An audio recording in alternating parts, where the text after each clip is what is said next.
This video is about symbolizing disjunctions. Disjunctions are sentences that feature the word or. Or is an important logical connective, and all textbooks symbolize or with the wedge. Before we look at the sentences for homework, let's take a look at a couple of really basic sentences.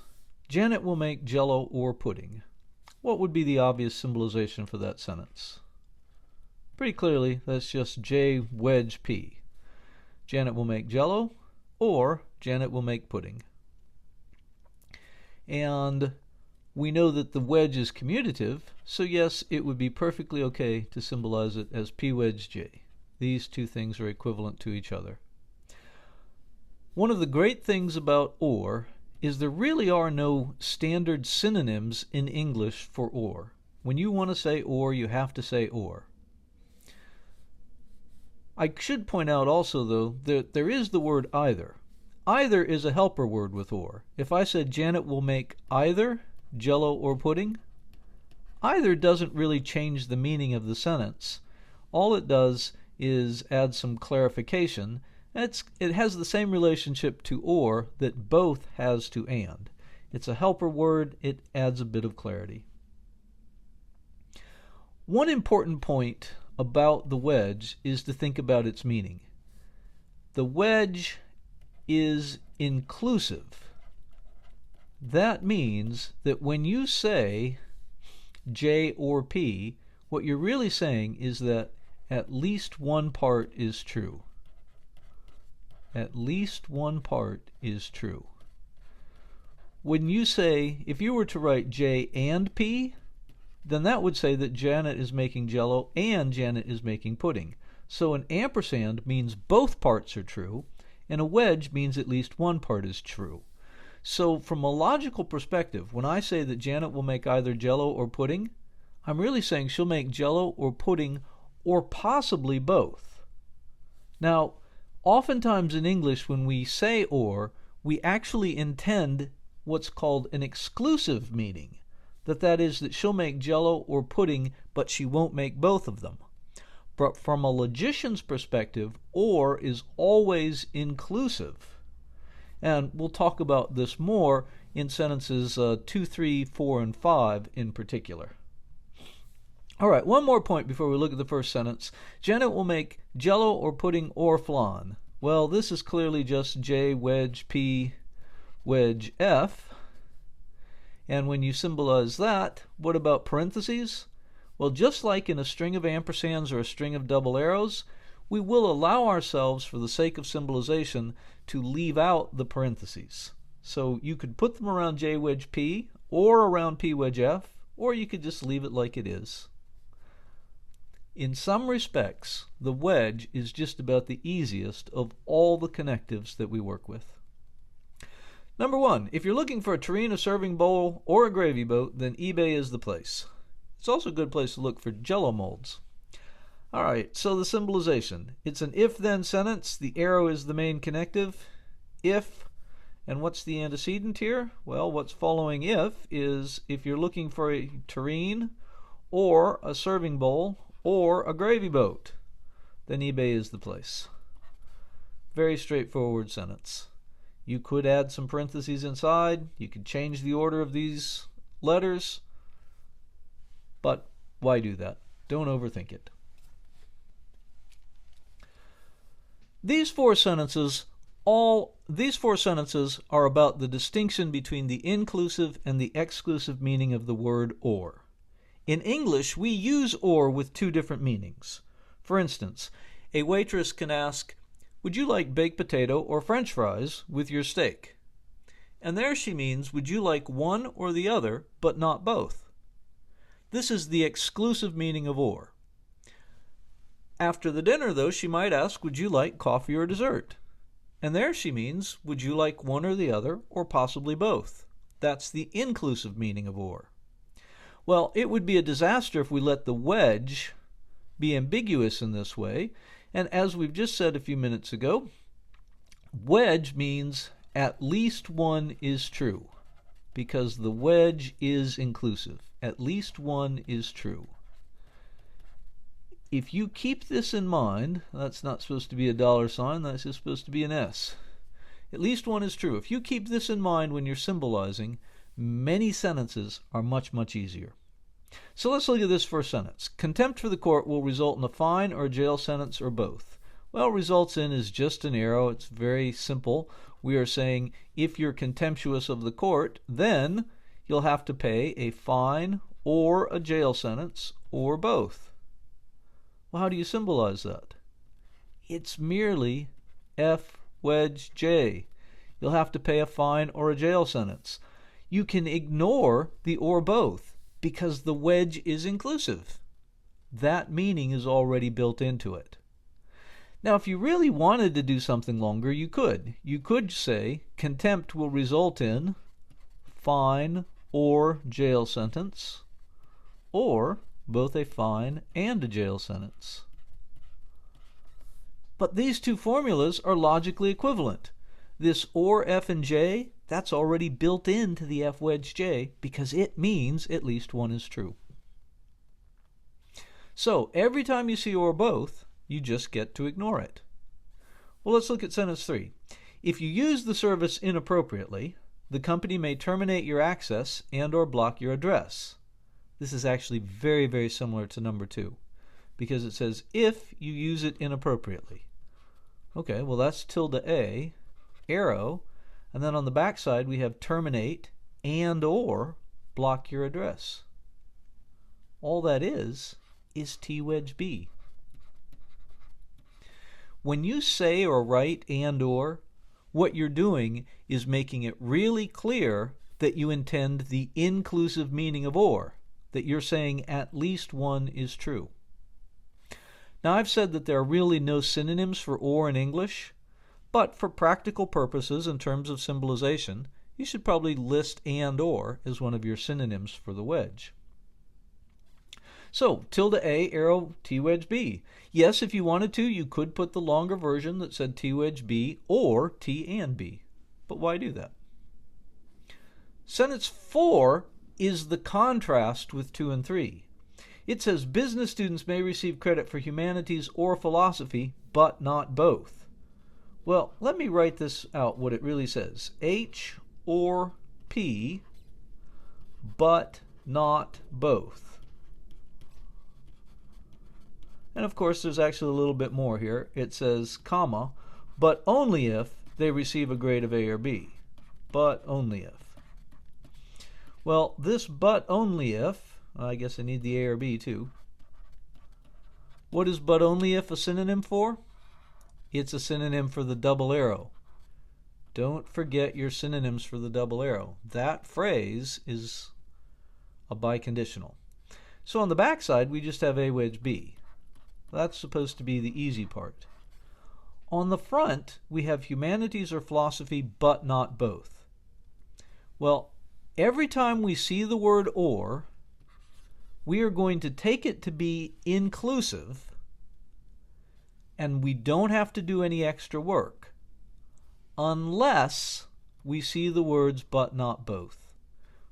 So you get to cross off or both, but when you see but not both, then you have to do a little extra work. But the extra work is easy because you can read it right off of the sentence. So all we're going to do here is say H or P. H wedge P, but not both. And both, of course, is H and P. So humanities or philosophy, but not both. But only if A or B. If this was my symbolization, would I be done at this point? No, I actually have to do a tiny bit more work, get in these parentheses, because I said I want the double arrow here to be the main connective for the whole thing. Sentence number 4 is an example of the exclusive meaning of or. We are indicating that with the words but not both. The first 2 sentences are examples of the inclusive meaning of or. They're easy. Ignore or both. And or just means the wedge. One more thing I should point out. We actually have lots of equivalencies available to us now that we have 5 connectives. and H wedge P and not H and P, there's another trick way to do that. You can do it as tilde H double arrow P. It's somewhat surprising, but notice what this sentence is saying is that you can receive credit for exactly one of these. If you get credit for humanities, then you won't get it for philosophy, and vice versa. So that's really just saying that there's a negative correlation. So you could replace this whole phrase by this right here. And then you'd have tilde H double arrow P, and then it'd be double arrow A wedge B just on the back side. While I'm pointing out equivalencies, I suppose I should go the whole route. You could say humanities, you can get credit for humanities and not philosophy, or you can get credit for philosophy and not humanities. That's also equivalent to the first half of this. And finally, there's one more. That's a double arrow, so obviously we could break it into two single arrows, which would be like this. If you get credit for humanities, then you don't get credit for philosophy. And if you get credit for philosophy, then you don't get credit for humanities. Lots of equivalencies. This one's my favorite because it corresponds exactly to the words. Speaking of words, I'm talking too much. Let's get to number 5. The players are not inspired, or they're not talented, or possibly neither. I oftentimes see people want to do something really fancy for this one, but think about the meaning of or. It's inclusive. So, this just says the players are not inspired, or they're not talented. And what do you do with or possibly neither? Nothing. It's just like or both, but it's working in the context of negated sentences. So this wedge has built into it that they might both be false. So you get to stop right there. Now, yes, if you really wanted to, you could do something longer. You could say tilde I wedge tilde T. Or, how do you say possibly neither? Well, that would be tilde I and tilde T. So either the first one by itself or this longer thing if you just like doing longer symbolization. Sentence number 6 is about introducing a new trick for the word unless. Before we look at 6, let's start with this sentence up here that's simple and familiar. I'll go to the beach unless it rains. Our current trick is to cross out unless and then write in if not. When we use this trick, now we look at this and we say, okay, well, what's following if is not it rains. Therefore, the symbolization should be tilde R, arrow, B. If it doesn't rain, then I'll go to the beach. But think about the meaning of this sentence. If it doesn't rain, then I'll go to the beach. Does that mean the same thing as either it rains or I go to the beach? From a logical perspective, the answer is yes, these are equivalent. In fact, one way to think about the meaning of or is that it means if not. That's an especially surprising equivalence, I think. But let me say this again and see if you can hear the similarity. If it doesn't rain, then I'll go to the beach. So either it rains or I go to the beach. Given that these two things are equivalent to each other, the new strategy for unless, which can make it much, much simpler, is forget about conditionals altogether. Every time you see unless, just cross it off and write in or. Now this might sound a little odd. I'll go to the beach or it rains. You would never say that in English, but it's certainly easy to symbolize. It's just B or R. It's basically just B wedge R. Well, of course, that's equivalent to R wedge B, and so yes, all three of these are equivalent to each other. Now you might be saying, well, wait, that's odd. Isn't it kind of asymmetric that there's a tilde on the R but not on the B? I mean, and there's obviously no difference between R and B. Well, just like these two are equivalent, here's another equivalence that we have mentioned, and that is that you could switch the sides with the parts if you switch the values. So tilde B arrow R. All four of these are the same. If I don't go to the beach, then it rains. Now that seems like it gets the causal relationship wrong, but remember that arrows don't have anything to do with causation. I'm not trying to make things difficult here. I'm actually trying to really simplify, and I'm offering you a new strategy for unless. Every time you see unless, cross it off and write or. One more little thing. You might say to me, wait, I thought that the wedge was inclusive. So these two formulas, they leave open the possibility that it rains and you go to the beach, because a wedge means at least one is true. So either it rains or I go to the beach, or possibly it rains and yet I still go to the beach. Is that inclusivity also the case with this sentence right here? And the answer is that it is. Because this says if it doesn't rain, then I'll go to the beach. It doesn't tell you what happens if it actually does rain. So this formula has the same inclusivity as in the two wedge statements. All right, well, let's take this and put it into practice with sentence number 6. Bart or Lisa will take it to school unless Homer eats it. Okay, well, cross out unless, write in or. Now all you've got to do is say, well, Bart or Lisa will take it to school. That's B, wedge, L. Or, okay, that's another wedge. Homer eats it. And there's your symbolization right there. Unless is or makes life really simple. Since it's a string of wedges, you don't even have to have parentheses. If you want them, that would be a good place to put them. But you don't have to have them. Just for completeness, what if we had done unless as if not? Well, then you would have tilde H. If Homer doesn't eat it, then Bart or Lisa will take it to school. In this case, the parentheses and the tilde are all essential. Unless equals or makes life simple.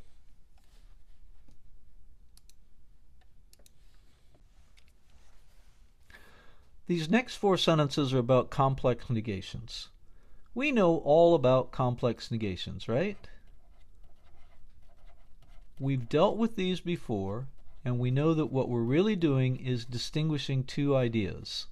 Negate both parts, or negate at least one.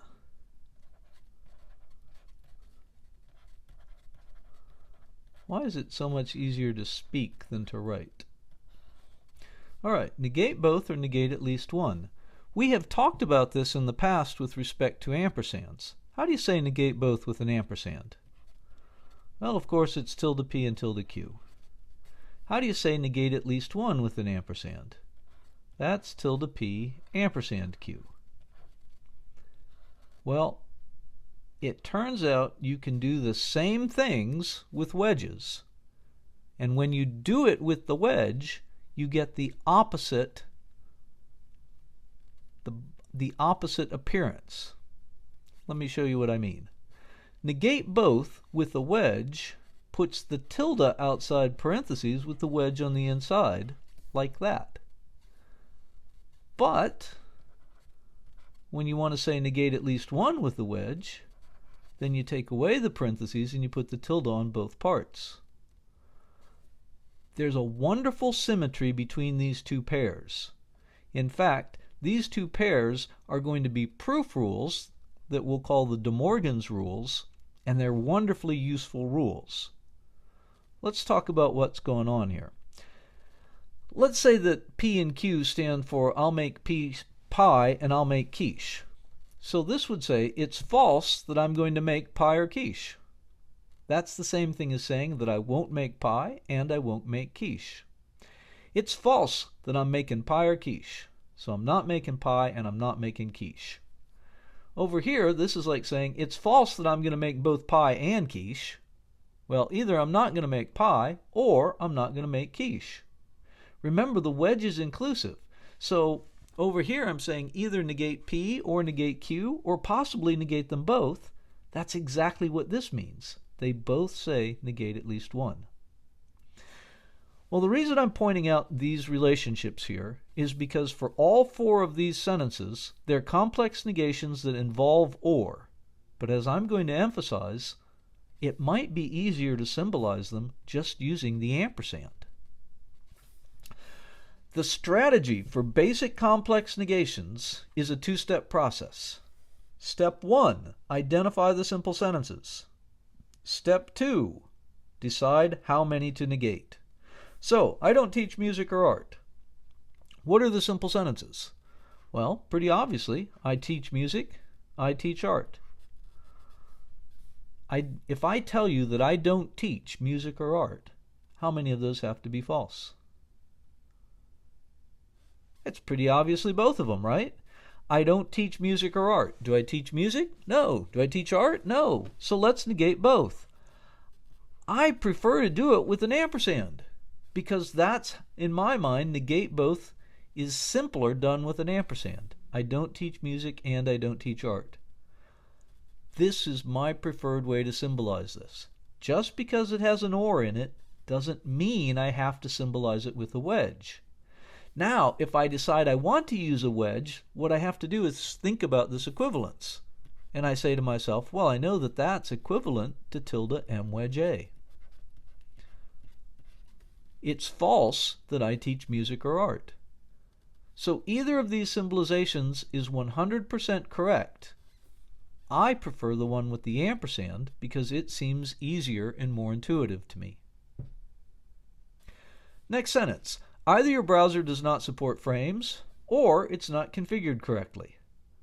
Now the truth is, when I look at this sentence, it almost seems to wear its structure on its surface.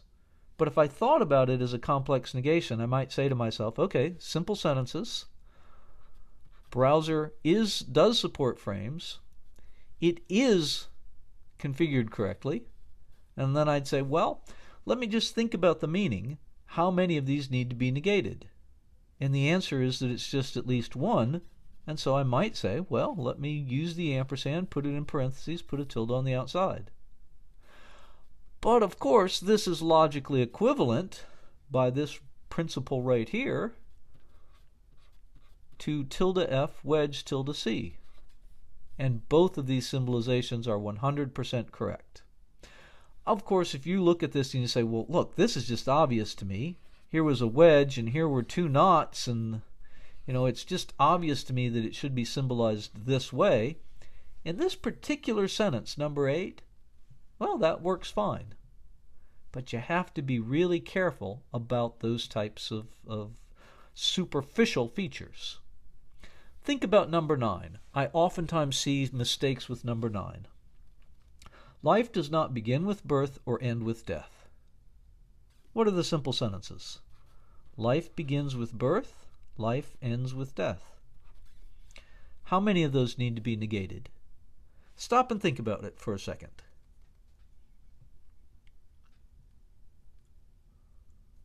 If you said negate at least one, you're wrong. This is such a common mistake, though. I think that when people see or, it makes them think negate at least one.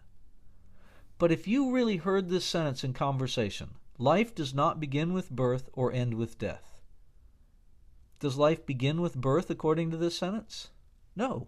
Does life end with death? No. This is definitely negate both. And so I'm going to do it that way, or I'm going to do it this way, whichever you prefer, and it's negate both.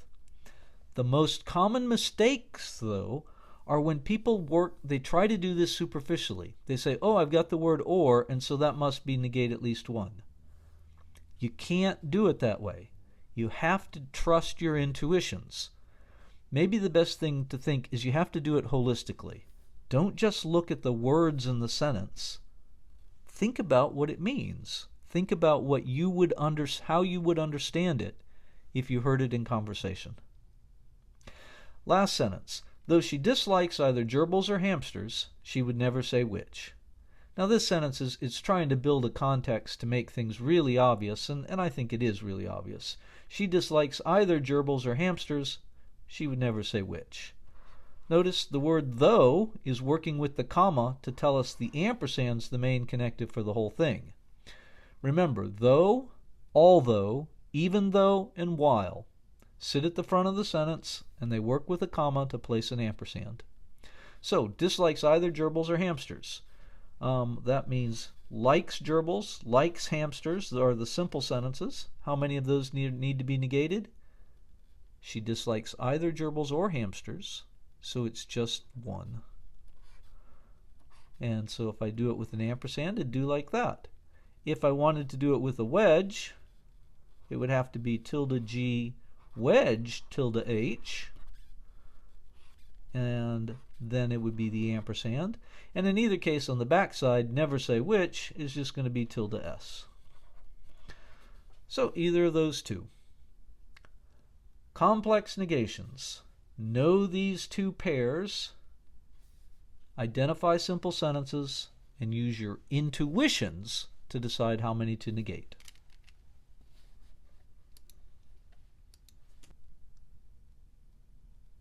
The two sentences on this page are especially tricky complex negations. They involve complex negations after the word if. We've seen this before, and we just have very poor intuitions about this. Let's jump in. Library books may be renewed if they're not overdue or on hold.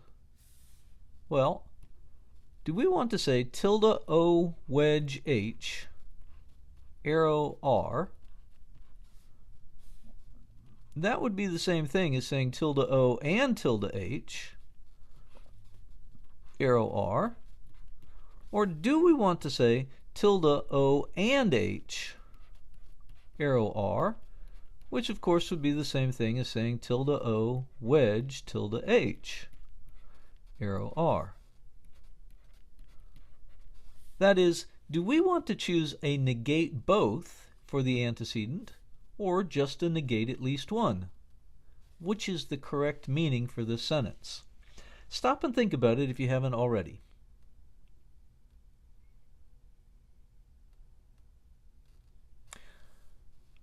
So, there's being overdue and there's being on hold. You can renew the books if they're not overdue or on hold. What that means is if both of these are false, then you can renew the books. So the answer is either one of these would be 100% correct. These would both be wrong. Think about it this way. What if I just negate at least one? They're not overdue. You go in to renew them, and they say, no, I'm sorry, you can't renew them because they're still on hold. They have to both be false for you to be able to renew the books. I don't know why we have such poor intuitions, but I know that if I put this sentence on a test and you try to do it just thinking about the meaning, you're almost, you probably got a 50% chance of getting it right. Now, when we've talked about this before, I pointed out that I'm trying to oversimplify, and so I've offered you 4 patterns to be aware of. If a complex negation comes after if, then don't overthink it, just look at the words. If you see not P and Q, just symbolize it tilde P and Q. If you see not P or Q, well, that's not P wedge Q. Not P and not Q, that's not P and not Q. Not P or not Q, not P wedge not Q. I'm not trying to give you 4 patterns that you have to memorize. I'm really inviting you to recognize the overall phenomenon. If the complex negation comes after if, I'm allowing you to just simplify and not use your intuitions. Just look at the words. 1 not and an and. Okay, 1 tilde and an ampersand. 1 not and an or. 1 tilde and a wedge. 2 nots and an and. 2 nots and an or. If the complex negation comes after if, or a synonym for if, then don't overthink it. My idea is that if you sort of start thinking about these patterns and looking for the patterns, that hopefully we kind of train our intuitions to think about sentences like this correctly. I know that we don't make a tremendous amount of progress at this during the course of a semester, but if we use our intuitions, I know that we'll have problems. One last point. The word both is completely optional and neutral. If you say if not both P and Q, that doesn't mean anything different than if not P and Q. Likewise down here, the word either is optional. If not either P or Q, that doesn't change the meaning. All right, so one more sentence, number 12. Unless they're defective or shipped in error, no merchandise can be returned. Now, if you cross off unless and you write in if not, now you would say tilde D wedge S arrow tilde R. And I want to say it should just be immediately obvious. Why? Because you've got if not D or S. Oh, that's a complex negation after if, and it's not D or S, so don't overthink it. That's not P or Q. One tilde, one or. Just symbolize it that way. Now, of course, yes, it would be the same thing as saying tilde D and tilde S, arrow tilde R, so this also would be 100% correct. But, of course, there's another thing we want to say about this sentence, and that is that we gave ourselves a simplifying trick for unless just a couple of screens back, and that was to replace it with or. So let's use that trick. That will make this even easier. Notice this would say, or defective or shipped in error, no merchandise can be returned. That sounds pretty odd. We would never begin a sentence in English with the word or. But notice the unless was working with the comma, and the or is just doing the same thing. So this wedge is going to go right here. What we would say is defective or shipped in error or can't be returned, not returned. So either they're defective or shipped in error, or they can't be returned. In this case, we don't have parentheses, we don't have to worry about the order, and the only tilde that we need is the one from no merchandise. Unless as or makes life simple. Let's point out there's one more possibility here. If you think about this sentence, unless they're defective or shipped in error, no merchandise can be returned.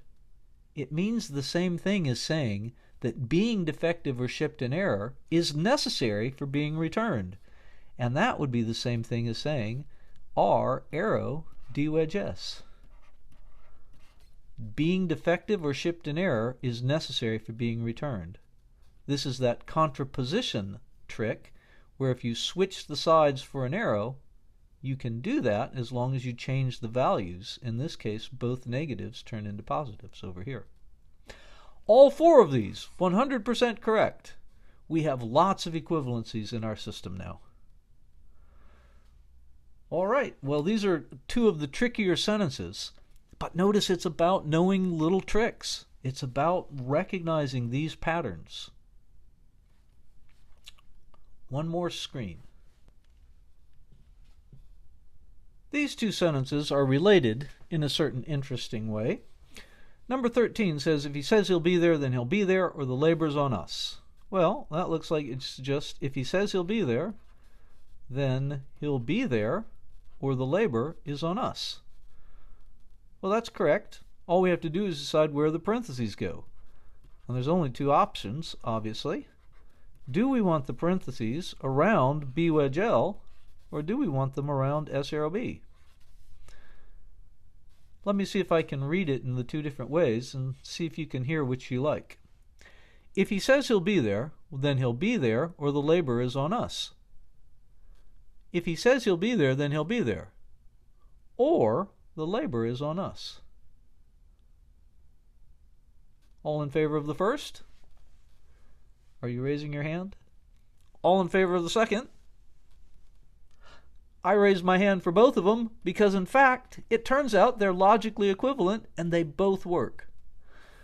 This is rather unusual, but it just happens because of the relationship between the arrow and the wedge that whenever you have an arrow and a wedge in this relation, the sentences will turn out to be equivalent. Now, if I did it the other way, if you had something like P wedge Q arrow R, that's not equivalent to P wedge Q arrow R. So I'm not saying that every time you have wedges and arrows they're equivalent. It's when the arrow comes first and the wedge after, they're always going to be equivalent to each other. These would not be equivalent. All right, so sentence number 13 is pretty friendly. Sentence number 14. If Socrates or Plato believes it, then Heraclitus and Aristotle will deny it unless Thales or Zeno proves it. Well, let's rewrite this. And what I'd get is if S, I'm supposed to be putting or there, S or P, comma, then H and A, comma, unless T or Z. Well, are there any obvious parentheses, obvious groupings? Clearly S or P goes together, H and A goes together, and T or Z goes together. Well, now we have unless. We know we've got a new trick that we should be using, and that would be to make unless or. That is definitely what we should do. Let me try to illustrate this one more time by using the harder if not strategy first and showing you how much easier it is if we would use unless. If we use the if not strategy, I now look at this sentence and I say, I have two ifs and I have 1, 2, 3 parts. That means we're doing that P arrow Q arrow R trick where we're making a distinction between P arrow Q arrow R and P arrow Q arrow R. We remember this one, right? We know that this latter one is logically equivalent to P and Q arrow R. All right, well, when we know we're making this distinction, the first thing to do is to identify the R part, the final consequent. What's the final consequent in this sentence? It turns out that it's Heraclitus and Aristotle will deny it, and you can tell that superficially because it doesn't have an if in front of it. Okay, so I'm going to put H ampersand A last. Now, in front of this, I've got to have the other two parts. Well, if S or P, that's easy. That's just S wedge P. So S wedge P, arrow. Oh, now I've got this awkward complex negation after if. But since the complex negation is after if, I'm not supposed to overthink it. It's one not and a wedge. So what I clearly ought to do is just put tilde T wedge Z, arrow. All right, now I have to decide where the parentheses go. If I put the parentheses around the front, like in that pattern, then I'm supposed to read that first arrow as causes. So if I put it around the front, that would mean that Socrates or Plato believing it causes Thales or Zeno to prove it. Thales or Zeno not to prove it, rather. That seems odd. The appropriate place to put the parentheses is around the back half. Now that would be logically equivalent to S wedge P ampersand tilde T wedge Z, all of that in parentheses, arrow H ampersand A. And what that would say is if Socrates or Plato believes it and Thales or Zeno don't prove it, neither of them, because this means not both, then Heraclitus and Aristotle will deny it.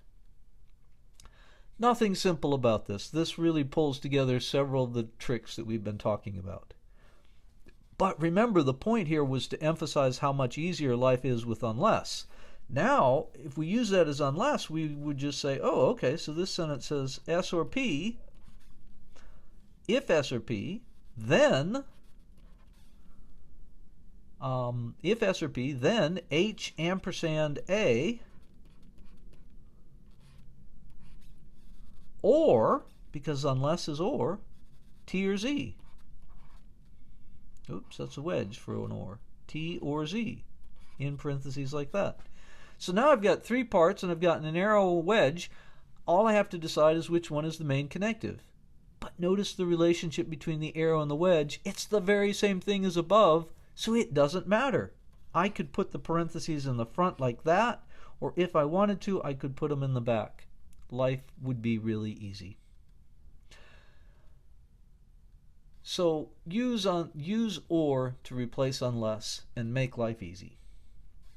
Now the truth is there might be a dozen other things which are logically equivalent to these three formulas. For instance, we know that tilde T wedge Z, you could turn that into tilde T and tilde Z. But we also know that you could replace the positions of the S wedge P and the tilde T wedge Z. You could write tilde T wedge Z, arrow, and then put in parentheses S wedge P, arrow, H and A. Oh, and there are so many other things as well.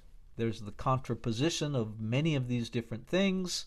There's just lots and lots of options. Also lots of options for getting it wrong. Anyway, good luck with the studying.